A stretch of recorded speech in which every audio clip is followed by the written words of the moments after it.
Remue ménage.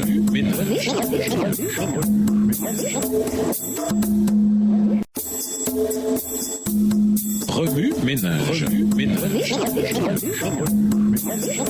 Bienvenue dans votre émission Remue ménage. Nous voilà à la leçon de dimanche, intérioriser l'idolâtrie encore aujourd'hui. En plus de l'accent mis sur les relations et les questions de cœur, Deutéronome 4 comprend plusieurs injonctions disant de ne pas faire d'image ou de ne pas adorer d'autres dieux. Bien qu'aujourd'hui cela puisse sembler hors de propos pour bon nombre qui ne connaissent pas les tentations de l'idolâtrie au sens physique, Moïse s'adressait à un peuple qui s'était battu avec l'idolâtrie depuis ses débuts, même après avoir reconnu verbalement que c'était mal. Leur cœur n'était pas à la bonne place. Moïse répéta à plusieurs reprises dans le Deutéronome qu'ils étaient enclins à retomber dans l'idolâtrie, principalement parce que les nations environnantes adoraient des dieux de bois et de pierre et qu'elles croyaient que cela était nécessaire pour la fertilité du pays. Les êtres humains ont tendance à être affectés par la culture qui les entoure, même s'ils ne s'engagent pas intentionnellement dans cette voie. Ils sont également attirés par des choses légalistes par lesquelles ils pensent obtenir le salut. L'idolâtrie peut revêtir de nombreuses formes et pas simplement la fabrication d'images, ce à quoi Moïse fait aussi allusion. L'idolâtrie, c'est aussi se rebeller contre Dieu et le trahir en accordant notre plus grande affection à un autre qu'à lui. Chaque personne doit examiner son propre cœur et sa propre situation, car l'idolâtrie est si répandue, si individualisée, qu'elle peut facilement passer inaperçue ou être mal interprétée. Moïse lui-même a eu du mal à voir son péché dans la bonne perspective. Lorsqu'il raconte de nouveau la raison pour laquelle il n'entrera pas en Canaan, il blâme le peuple plutôt que lui-même, tant ici que dans son sermon final. Mais même si les Israélites l'ont provoqué, la faute de son acte rebelle repose entièrement sur ses épaules. Nombre 20, les versets 1 à 13. C'est toujours une grande tentation de blâmer les autres pour nos péchés plutôt que d'en prendre la responsabilité, de les reconnaître, puis de nous repentir et de nous détourner de notre rébellion. Yahvé est extrêmement miséricordieux à l'égard de ses enfants errants et rebelles. Bien que nos péchés entraînent des conséquences, Dieu ne nous abandonne jamais et cherche toujours à nous ramener à lui. Si Dieu est un Dieu jaloux, plein de feu, dévorant, c'est parce qu'il nous aime passionnément et qu'il est un Dieu personnel. Plutôt que de se tenir à l'écart comme un tyran qui veut seulement nous faire plier, Dieu est marié à nous et veut une relation de cœur, d'amour et d'engagement. Lorsque nous le trahissons, Yahvé a le cœur brisé et réagit comme on s'attendrait à ce qu'un amant délaissé le fasse, rempli de jalousie certes, mais aussi aspirant à la restauration. Remue ménage. Revenez à votre texte écrit et étudiez le passage. Encerclez les mots ou expressions ou idées répétées. Soulignez les mots ou expressions qui sont importants et qui signifient quelque chose pour vous. Reliez par une flèche les mots ou expressions aux autres mots ou expressions associés aux connexes. Quels éclairages particuliers vos notes semblent-elles indiquer dans l'ensemble? Mémorisez votre verset préféré tiré de Deutéronome 4 et versets 7 à 40.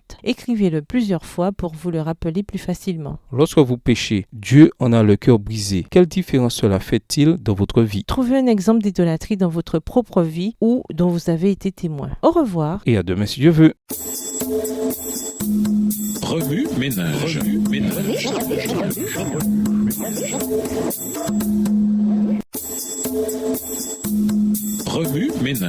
ménage.